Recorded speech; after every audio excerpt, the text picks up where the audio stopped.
নজর রাখবো পরবর্তী সংবাদে।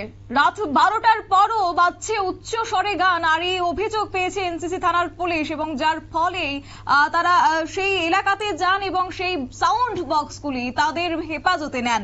জানা গেছে মধ্য ভুবন বন, চানমারি, বরচলা, রামনগর সহ বেশ কয়েকটি জায়গায় রাত 2টো থেকে 3টে পর্যন্ত চলে উচ্চ স্বরে গান বাজনা, এমনটাই অভিযোগ, এবং যার কারণে রীতিমতো একটা অস্বস্তিকর পরিস্থিতির সৃষ্টি হয়েছে। সাধারণ যারা আশপাশের লোকজনরা ছিলেন এবং তারা কমপ্লেন জানিয়েছেন, এবং যার ফলেই এনসিসি থানার পুলিশ গিয়ে সাউন্ড বক্স বাজেয়াপ্ত করেছে, যার বাজার মূল্য আনুমানিক 6 লক্ষ টাকার উপর হবে বলে জানিয়েছেন এনসিসি থানার ওসি সুশান্ত দেব। কি বলছেন তিনি, শুনুন।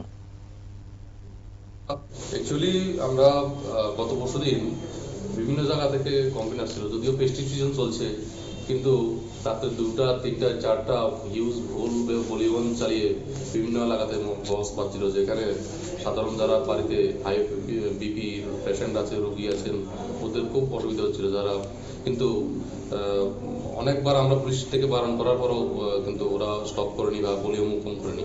এইসব জায়গা থেকে আমরা টোটাল 5টা জায়গা থেকে টোটাল বক্স সিজ করেছি। আমরা হাই ভলিউমস বক্স সিজ করেছি 6টা, 11টা অ্যাম্পলিফায়ার সিজ করেছি, 3টা সাউন্ড মিক্সচার সিজ করেছি, যেগুলির বর্তমান বাজার মূল্য আনুমানিক 6 লক্ষ টাকা হতে পারে।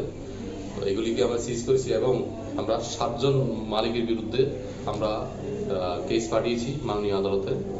আর এই আমাদের এমন ধরনের অভিযান আরো আগামী দিনেও জারি থাকবে। হাইকোর্টের তো একটা অর্ডার রয়েছে, মানে উচ্চ শহরে না হবেন, তারপর এই ধরনের মানে বাগানো হচ্ছে, আপনারা নিজ উদ্যোগ কোনো ব্যবস্থা নিচ্ছেন? আমরা নিচ্ছি। এখন যেটা ওই দিন যেটা ফেস্টিভ সিজন ছিল ওইখানে চলছে, এবং আমরা অলরেডি পাবলিককে অ্যাওয়ার করেছি। এবার আমরা অনেক ব্যাপার পাবলিকদেরকে নিয়ে মিটিং করেছি, কিংবা যারা মেশিন যারা ডিল করে ভাড়া দেয় ওদেরকে নিয়ে আমরা অনেকবার মিটিং করেছি। ওই দিন আমরা অতিরিক্ত হয়ে গেছি, এই সময় আমাদের মাননীয় আমাদের জেলার এসপি সাহেব, এডিশনাল এসপি রুরাল, এসডিপিও সাহেব, আমরা সবাই থানার অফিসার সহ সবাই মিলে গিয়ে আমরা এই রেডগুলি করেছি, এবং সবাই উদ্যোগে আমরা এটা সিজ করতে পেরেছি। এখানে আমরা রামনগর থেকে সিজ করেছি, চানমারি থেকে, ভুবন বন, মধ্য ভুবন বন এবং বরজলা, 7টা জায়গা থেকে সিজ করেছি।